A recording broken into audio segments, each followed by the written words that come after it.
There isn't any work-life balance. I never call it balance because you cannot get everything you want, right? So I think it's integration. You have to choose a lifestyle and then to really convince people what you are doing is important to you and then how they are going to. You don't feel they can still be aggressive, excel at work while having a newborn. But actually we know it could be possible, but you need support, you need plan, right? So I think you can show them we can do it. And then when they say that, they will believe in themselves. Welcome to Before We Get There, the podcast where we explore people's journeys, how they got to where they are, what keeps them pushing forward, and where they eventually want to get to. I'm your host, Nicholas Braman, and today I'm joined by Abby Ling. Abby is an experienced marketer who currently leads the Singapore branch of a fast-growing international marketing agency.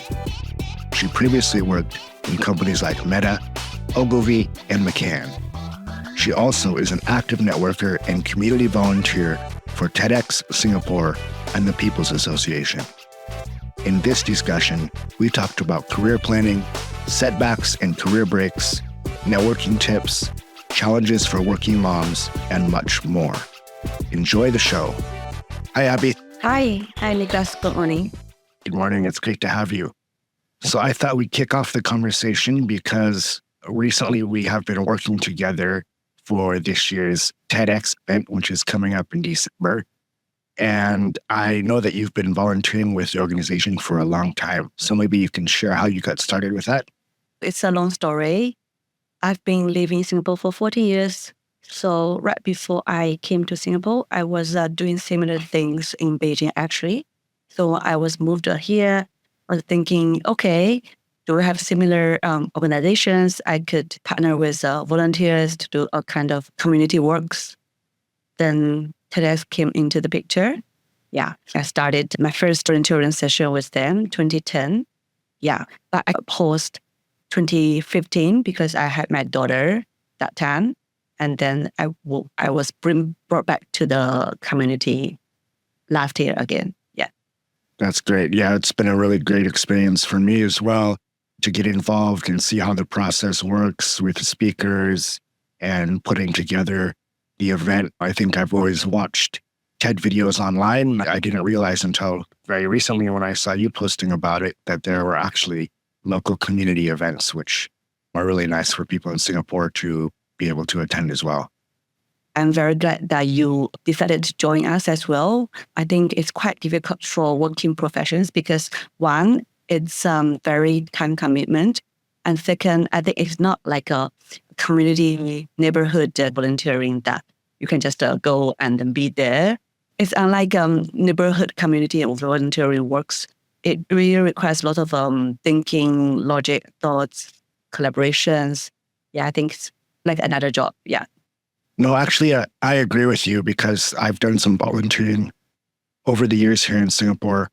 For example, there was one time that we went with people with special needs and took them to the Asian Civilizations Museum.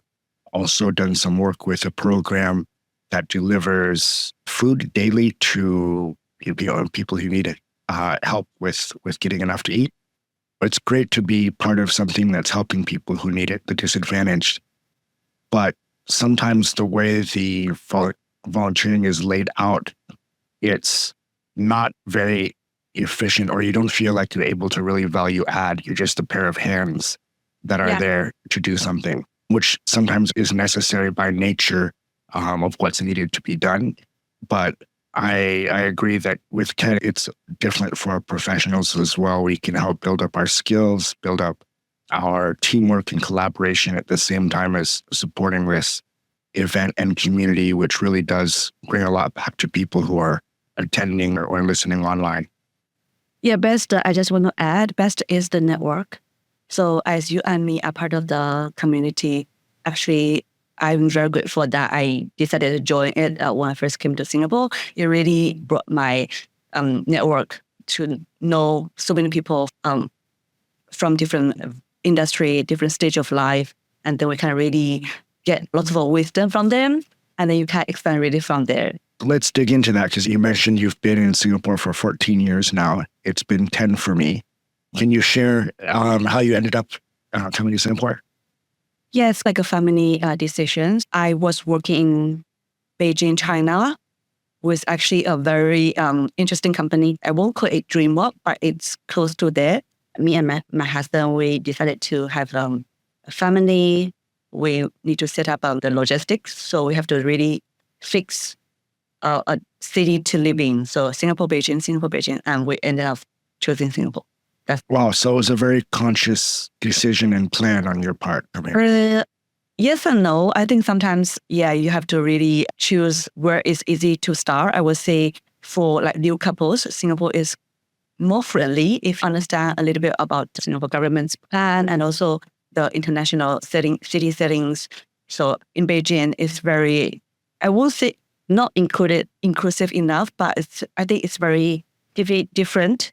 Yes. And also I think a person really play a very big part in this decision making. It's my ex-boss in this next to dream company. So it's my ex, the manager. So she is a female leader. I really heard a lot. And I really asked her, hey, should I stay and should I go? She was like, you can find your job anytime. You can find your dream job anytime. You can just keep looking for life partners. What's odd?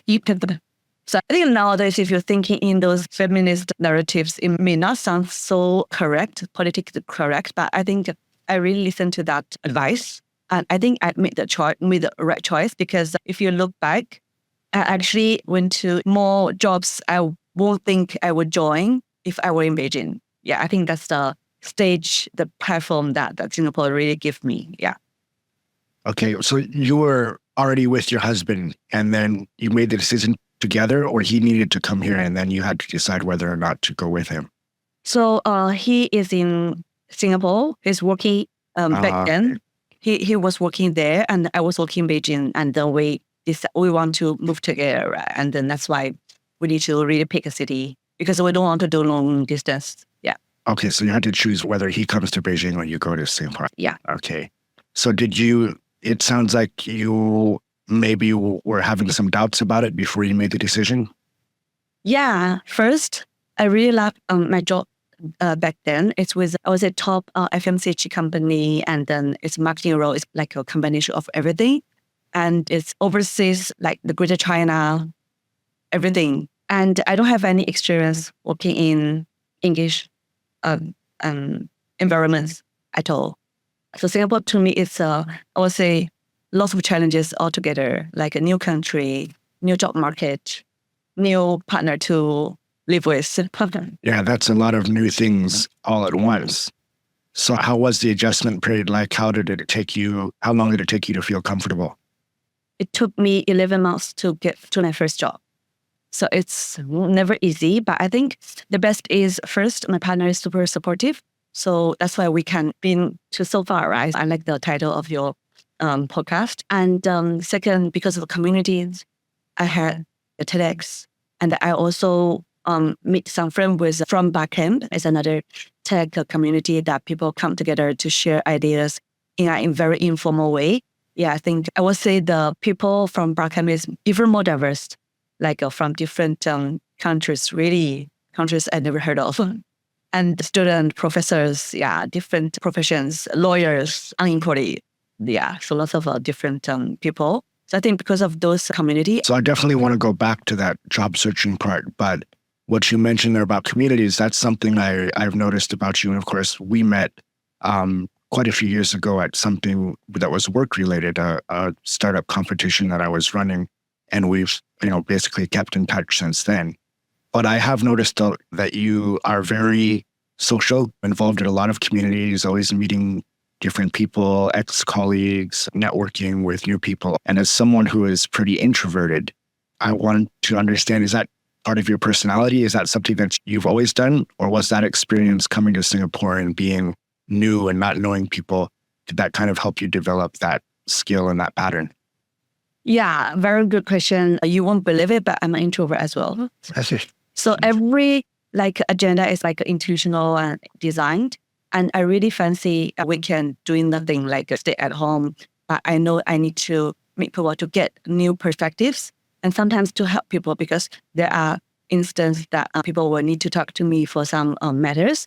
I think the push myself out of the comfort zone and try to trust people. And maybe you do something online because we have different technology tools. Like you can maybe chat with the people. I get very tired if I attend an event chatting with people after one day.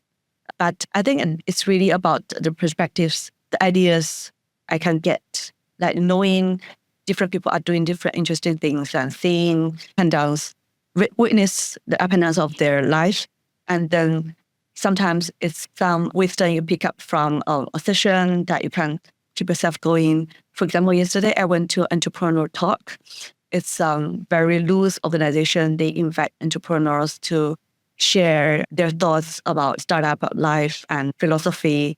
So there is a lady I never met, and actually from the poster, I don't even expect to get anything from her. But while she's talking, you realize, oh, she's so experienced. She had 3 startups. She has a daughter like me, and she been through a lot of things. Sometimes worry about the salary to the employee. Sometimes she is worried about the business plan sending to the VC. So you can feel the richness of her life, which she will give you lots of advice. And then you get to chat to them in person. You can ask them questions. Yeah, it's always nice to hear from people with so much experience and have so much wisdom to share.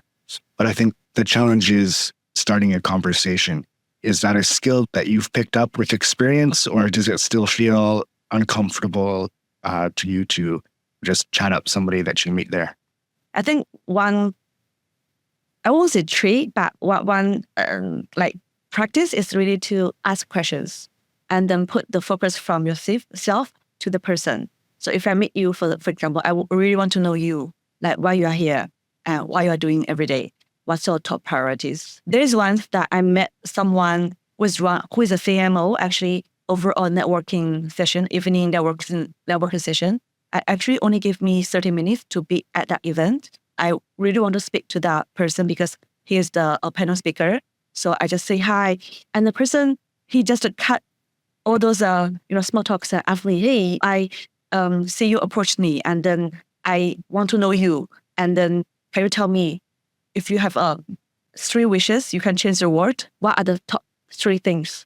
So you see that he actually shifted the focus from himself to me. And then I couldn't stop thinking, oh yes, if I can change the world, what's the top 3 things I can do? Or maybe working moms, yeah, we can do something for them. So I think I see his technique. So he shifted the focus to me and keep me talking. And at the same time, I'm very impressed by his technique. He asked a very good question, get me to think.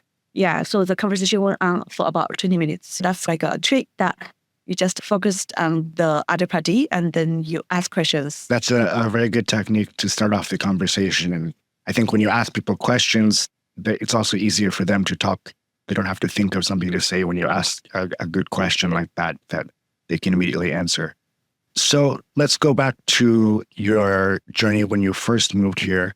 11 months is a very long time. And I think a lot of people in our industry have been going through restructurings. Our tech industry in general is not doing great right now for a lot of people. Was that the longest time that you were in between jobs in your career? No, not actually. So I think there's another time, sabbatical, we call it. It's after my daughter was 3 years old, and then there's a couple of changes in life. We moved house, my daughter changed school. My husband went to a new company, startup. It's very hard to cope as a family. So I stopped one year plus, maybe 14 months. Just now you were asking me about my 11 months when I first came to Singapore. There are 2 things I want to really share. I do have offers before my first job, but it's not something I really want to grow from there. So I have a sales job offer, which is okay as a starter, but I don't want to really do sales. No, I want to do marketing. I want to be in advertising agencies. So I think one thing is you're firm about your choices, because if you start off or the wrong foot, actually it's very hard for you to really get back to your path. Yeah, we're talking about like career development, your path, right? How you want to plan your career, your growth in this industry. And we always got asked, okay, your 1 year, 3 years, 5 years, right? So if you start a wrong job for some wrong reasons, maybe financial, and then it's actually very hard for you to get back. Yeah, that's one thing I actually noticed. And then second thing is keep looking. Yeah, I think people will really feel hard, but positive, keep looking, tell people, the people you trust individually that you need their help. You don't need to actually shout out on LinkedIn that you are looking for a job. You can just approach people that you know, your classmate, maybe alumni, community friends, and no need to have coffee with them or meet them. Just text them, hey, this is my situation. I really want to find a job in ABC industry as a role XYZ. I think that really helps. So because I'm one of the meta leader as well, so we actually have a lot of people in those situations. Yeah, so I think what helps is really to reach out to people, share with your friends. You want to find a job. You will be amazed at how helpful they could be, how caring they could be. So we're both in marketing, and you've worked for a lot of really interesting companies and agencies over the years. For me, I worked at an agency early on in my career, and then I moved in-house, and I've been in-house since then. But what is it that you really like about being at an agency? Yeah, I think it's just the diversity, because I actually in-house serving like solo client, just one client, 3 years. My client will really envy us like, hey, so many case studies, so many data, so many reports, whatever. And then I only know my brand. And it's very, I would say, one angle. And the client is actually the top client of the world, right? Like the food. I think something is, I was in agencies, I feel like I'm passively receiving a lot of informations. No, I'm not really seeking this information, but as you're sitting in the office all day and people were talking and chatting, maybe during lunch, tea breaks, people were chatting about lots of interesting cases, you will say, oh, this is very interesting. Oh, this is a very interesting case. Or this campaign or this client. So you have a lot of a passive input, and then you don't need to, I would say, make an effort, but you are getting those informations. That's what my experience. Yeah. So from there, you can really do your own research. For example, if you have something that you feel, okay, I'm very interested in this campaign, let me dig deeper. You can talk to the people who are running this campaign. I think that's something I feel very different. Yeah, so my last job was in-house, and then the reason I really left that job is because of I really want to stay in agency to have different experience working on multiple brand campaign markets. So that's why I want to go back. Yeah. And so you also work for both B2B and B2C. What are some of the big differences you find? Do you find actually it's all just marketing and it's really more similar than people think, or are there big differences? I would say ultimately they are the same, because B2B decision makers, they are people. They are everyday people as well. I think the treatments might be different, meaning the channels we selected or maybe the message, sometimes it will be different. But ultimately, I feel it's the same. And you know what? When I got to work on my first B2B client, I have no experience. I actually asked the headhunter, are you sure you are bringing me to this client that I don't really worked on any B2B campaign before? They are like, fine, because the methodology, the fundamentals, you just need you know the formula. So I think ultimately they are the same thing, but people have different expectations. For example, if you are working on a B2B campaign, people will expect it's less funnier humor, but you will be amazed at how a humor campaign was still working for B2B clients. I think that's interesting, because definitely a lot of people stick to one track for most of his career. Another one that you have such a varied experience is that you've worked for a lot of Chinese companies as well as Western American and even, I believe, Singaporean companies. What are some of the differences that you see based on where the company was founded or where the leadership is from? Yeah, that's very different. I think I mentioned I left my in-house job last year. It's a Chinese company. Actually, my current agency is from China as well. The differences I see is really, like you said, the CEO, the vision, that how they want to shape the company culture-wise, like how people recruit that what kind of people they want eventually. I think that's something very interesting. For example, my previous in-house company, they are actually very specific in the type of people they are looking for. And my current company, because it's an agency, so the CEO is very like AI native. So there are lots of things we want to explore. Like we want to look for different backgrounds of people. We're setting companies around the world to try our limits. Yeah, I think I join sometimes for the leader. Something I can share here is like there are 3 Ps I learned from my Meta manager before. So the 3 P is first the perspectives. So you need to find the company that practice the same value that you believe in. So you'll be very proud of sharing your employer with your friend, with your family, talking about the products, the business that you're working on, because working is essentially more than half of our working time. So I think it's very important. You should be proud of the company, the product, your team that you can share with your loved ones. That's the perspective.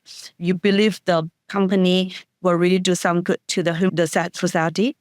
So the second is people. Sure, you should really like the people, not need to be friends with your colleagues, but at least you admire some of them and you can learn from some of them.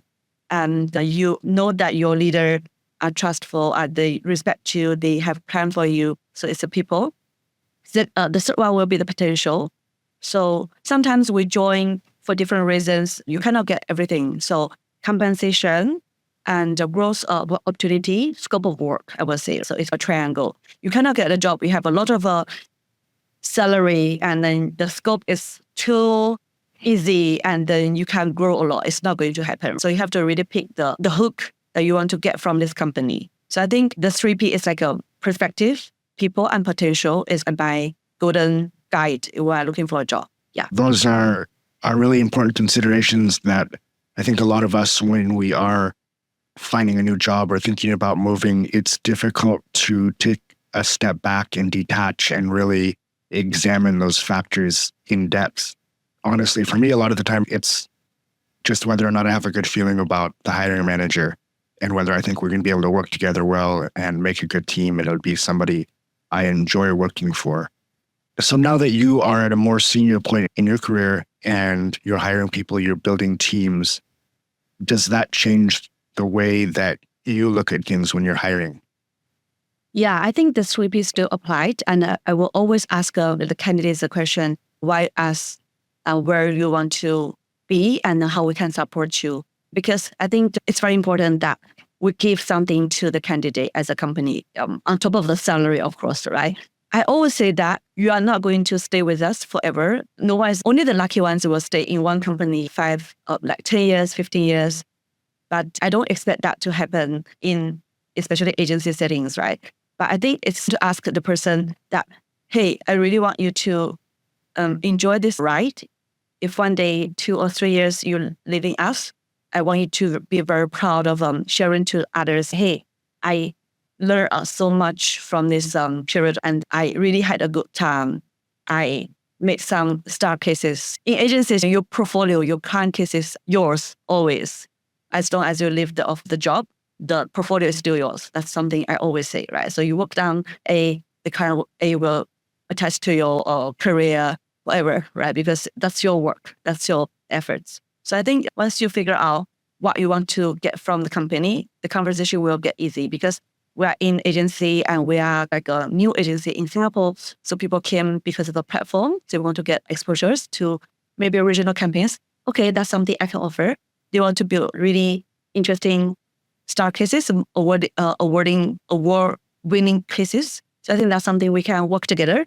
So that will become very easy. Of course, I think compensation is a no-brainer that as like an employer, that should be always something you talk with your HR that make sure that you don't really underpay people. Yeah, you have to be really average at least. Yeah, those are all good points. And I think if I were a young candidate that was interviewing, it would definitely make me feel more comfortable. So let's talk about that because you have planned out your career ahead of time and you have a lot of experience. And what would you advise to young people, marketers in particular, but anybody who's young and thinking about their future, what should they be thinking about when they are trying to figure out their goals or what career path they want to have? Okay, I'm going to share the reason or the trigger why I left my last job. It's a question that is actually two facts. One fact is after the Meta laid off, people thinking a lot. People get to think, okay, I work in Meta for 10 years. Of course, for me, I only worked there 1 year. And then I got laid off. What's next? So I think I see a lot of career switches from my ex-colleagues. Some of them become like lecturers in university. Some become maybe coaches. Some become like they have their own startups. I feel like people really get to think this is a very important question that maybe we should think right after graduation, like what I want to do as a career. Yeah. Is that getting a high pay that in an organization that have very little impact and no security of a job, like we are talking about now? Or do I want more autonomy? What do I want to change with my skills, my experience? I actually jumped to my next job quite fast because of all those worries, financial responsibilities, and those panic. Oh, I want to have a job. But when I settle down with my last job, I actually get to think really what I want to do for next 15, 20 years, because I'm going to work another 15, 20 years before my retirement. My husband actually asked this super important question to me. What do you want to retire as? So what role you want to retire and you want people to remember you? What kind of achievement or things you want to do before the retirement? So I was like, okay, let me think. Marketing about 14, 15 years. I never been to Cannes. Yeah, I never have any case that I get awards. I never run a big team, never really share my experience of mentoring a lot of young, creative, young account servicing people. So that's why get me to think, okay, what I want to be. I'm very also satisfied with my current role as agency lead. We get to work on very small or big clients, and we get to work with young and mid-tier professionals who want to really make something in this industry. Yeah, I think maybe it's just ask yourself, what do you want to retire as? And then you can try actually, because young people, they have a time to try different things, right? You want to be in-house agency, or sometimes you want to do product, you want to do something else, but just ask, okay, before I retired, how far can I go? And how can I get there? Yeah, I think that's two things. One is the layoff, the phenomenon that get people to think, I cannot stay with a company, even Meta, Google, forever, right? And even I was there, my impact, how much is it, right? And then when you get out of the company, you can see there is a bigger world, right? People will always say, I actually enjoy my current work because it's quite different from what I've been working in Meta for 10 years, but it's something new. Yeah, that's a great question for everybody to think about and consider. And there's two things about that that make me think. So first of all, recently for myself, I think we're fairly similar ages, maybe another 10 or so years until we hit 50 years old. And ageism is also a problem, not only for junior people, but also for more senior people. And I think we see with a lot of more senior people start to move to consulting roles, starting their own businesses, that it can be a huge challenge if you are in an unfortunate situation or trying to change fields or careers once you're above 50. And so thinking about that maybe earlier in your career before you get to the point where it's a shock or a sudden unexpected thing that happens to you. And the other part of it is, I think from what you mentioned, I took that it's important for us, not only we think of career planning as happening when you choose your major in college or right after you graduate. But if you think about it, as your career grows 10 or 15 years down the road, it's important to keep having those checkpoints and continue to think about where you want your career to grow. So I think as you go through your career and you have experiences and you find your strengths and your interests, you can continue to develop and maybe pivot where exactly you want to focus your efforts on. And that's just going to change as your experience gets broader and deeper. Yeah. So another point you mentioned earlier was working moms. So I think, I've had my daughter a couple of years ago. And working parents in general, have or just adds to the list of responsibilities and things that you need to do that take time. Can you share from your perspective, what are the challenges that working moms have and what kind of things need to be done to make things more equitable? Yeah, I want to start with a joke. Maybe there is a saying that the best partner a working mom should have is another mom. Yeah, it's not a husband, it's another mom. Yeah. So I think the challenges definitely is that you can imagine. But I think there isn't something I want to share is there isn't any like work-life balance. I never call it balance because you cannot get everything you want, right? So I think it's like integration. Yeah. So you have to choose a lifestyle and then to really convince people like what you are doing is important to you and then how they are going to support you. Yeah. My daughter is 9 years old and then she really likes to hang out with me, but I have to tell her, or my husband sometimes will tell her that your mom is really doing something she likes a lot and then please to support her.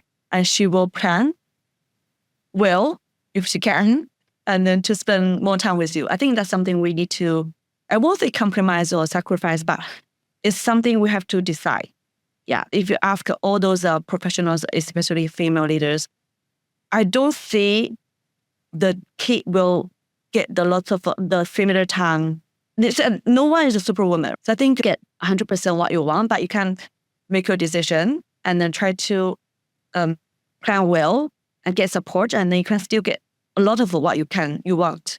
That's one thing. And second thing is I want to really advocate for working moms. Managing better is a part of being working mom because I figured out something like, especially for new moms, they are very clueless, myself as well. So they don't really feel they can do it. They don't feel they can still be aggressive, excel at work while having a newborn. So, but actually we know it could be possible, but you need support, you need plan, right? So I think you can show them we can do it. And then when they say that, they will believe in themselves. They can find way the style they can do within their family settings. I think that's something important I figured out while I'm talking to some younger friends that they just have baby. They will ask me, hey, how you are doing? Like you said, you are meeting people, you are having a very busy job, and then you are still spending time with your daughter. I'll say, actually, it's not that hard, but you need to really consciously to plan it. Maybe educate your partner, get them involved. Educate your next gen, let them know, actually, we can have quality over quantity if possible, right? I think as we are speaking, advocating for it, people are more conscious about what they can do for us. We just ask for help, ask for more. Tell people, I need this, I need that. Yeah. And why I need it? Because I can do my job better and then our family could at a better stage, a better shape. Yeah, that's something. Second thing is actually on this matter, very pessimistic because I have this belief that nothing will change significantly even when my daughter grow up and she's working. I don't really expect the work to change, that working mom won't be an issue or they will have a lot of support. I feel like I don't expect that happen, but still I will try to drive it. I will speak. I mentioned to you that I had my first Chinese podcast because two new mom actually invite me to speak about this working mom experience. Yeah, I think we need to share our voices. So my intention for that Chinese podcast is if even one working mom hear what I said and she feel like, oh yes, Abby did it, I probably can do it. I think that's good enough for me. I help one working mom. But yeah, so I think that's like my takeaways right now. Yeah. I'm curious why you are pessimistic and don't feel anything's going to change. Okay, and with the hard question, I had a very awful experience myself in Singapore. I won't name it, but I didn't get the support I need during some stage of the work. And also, I know a lot of male or female leaders. I can see the mindset. Yeah. So how they want to really hire for the team, what kind of a team they want. Actually, there is a pharmaceutical C-suite people I know told me specifically that she will never with an agency with an AD, a conductor who is a woman, because a conductor is a very challenging job. And then if the woman is married and have a kid, and then the C-suite won't really believe the woman, this person can do the job well. So that's something I heard from real life. So I see a lot of challenges, as I just shared, actually, being like in senior roles. So people want to make their own choices. So if you want to really spend time with your next generation, actually, there are some arrangement you have to make. I'm actually personally surprised. Maybe I'm too optimistic, but I'm very surprised to hear that.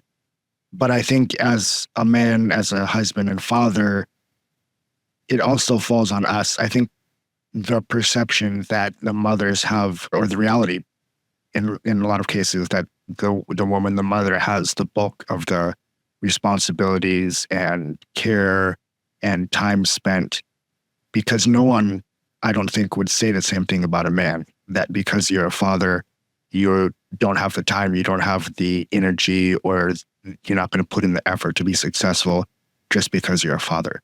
And so I think both, obviously, as people who are in leadership positions, should try to change their mindset about that. But also, even if someone like myself, who's not in the position to be making that kind of statement, but by being an active and present father, and by taking that workload off of my wife and not having her be the main childcare provider, it will also help. It will take a long time, but it can help to start to change that perception. And hopefully by the time, maybe if not our generation, the next generation is in leadership positions at, in the C-suite, that won't be the same as it is now. Yeah, I think sometimes male leaders, they don't want to, because they don't think that way. I can share with you another story, which I get to learn that actually male leaders, sometimes they don't really intentionally try to stop, but they just think that way. There's one case that I know of male leader. So there's a very important conference. And he told me that he won't send a female team members from his team to attend that meeting, because this female has newborn, and then this leader just try to be caring to, okay, you can stay at home and more time, and you don't need to travel. But what do you think the teammate thinking? That's why I told my friend that, hey, why don't you ask your teammate, your staff, do you want to be at the conference or not? Because it's your project. You spend so much time, effort working on that project. And the conference is a very important occasion for you to present the case. And you ask the woman whether she wants or not. If she wants, okay, ask her what kind of help you need. Again, we talk about help, right? If she doesn't want, okay, you can sit back and then send another one. So you don't make decision for her. You let her tell you what she wants, right? And then just to give you full support. I think that's the thing that this male friend of mine, he really think about that. Like, he tried to be caring back. In reality, it's not the right approach. Yeah, he was trying to come from a good place, but it may not have been how the person actually felt or what the priority was for them. So yeah, it's definitely important that someone like that, be able to make their own decision, or at least give their opinion and their preference about what works best for them. So looking forward, I think that from what you've shared today, you've made a lot of progress on where you want to go. Do you still have that dream? What is success going to look like for you in another 10 or 15 years? I do have my checklist. I think it takes a lot of effort, and I want to do really good jobs with the team to enable them to do things they want to do. So we'll get there. And how about in your personal life? Personal life, yeah. Actually, I'm doing a lot of things. Maybe you noticed that I'm doing online MBA, which is my bucket list before my 40. Like, I want to have a master. And then because of COVID and everything, so this program I took on, and then I'm still working on it. So I want to graduate from there. And then, yeah. And I'm still volunteering at different communities, TEDx, my neighborhood, try to value add it to different communities. Yeah. And maybe be a model to my daughter that she can see, okay, mom can do things, so I can. Having a kid is something really changed my life. I did something I never expected because I feel I can do something that she look up to. Yeah, especially you will realize how simple children could be. Like they just see. If I can tell another story, what really surprised me, how easy it could motivate people like children. China sent, I think, astronauts over to the space. And then something that we are very excited, but until one time, my daughter noticed there is a woman among those 5 astronauts. She asked me this question, hey, mom, women can be astronaut? I was like, why not? She said, oh, because I don't know. They're in the suits. I cannot see. Yeah, it's just because they got back to Earth and then getting on interviews and then made her figure out there is a female. Children are that simple. They see and they will feel they can do. So that gave me a lot of thinking. Okay, if she sees a female astronaut, she feel she can be some of it. And then maybe I can show her. That's simple. So I think like all those things, a female president, you will be amazed at how many children's books, the presidents are all men. It's just, I think the authors, they don't do that intentionally, but it's something that you will impact the children. They will get influenced. Okay, I see only men can be president on my book. It's that simple. So just through the diversity out there, just let people see, let people feel you can be maybe anyone you want. If you're not, you can be as close as to it. So I think that really gives me a lot of power or like motivation as my parenting my daughter. Yeah, thanks for sharing, Abby. I believe your daughter definitely sees you as a high-achieving role model, and maybe we will see her waving at us from the space station someday. Yeah. No, she has another dream actually. She wants to be a chemist. Yeah, like the changing, like the children. That. But one thing, what I'm talking is you really need to show, and then that's why I think some people don't believe how we should have a female president. But I think, yeah, you will never know how it's important to those like girls.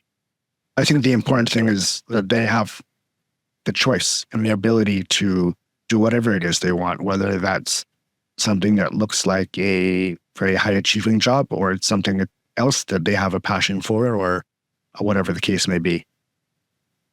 All right, Abby, thank you so much again for joining us today. It was great talking to you.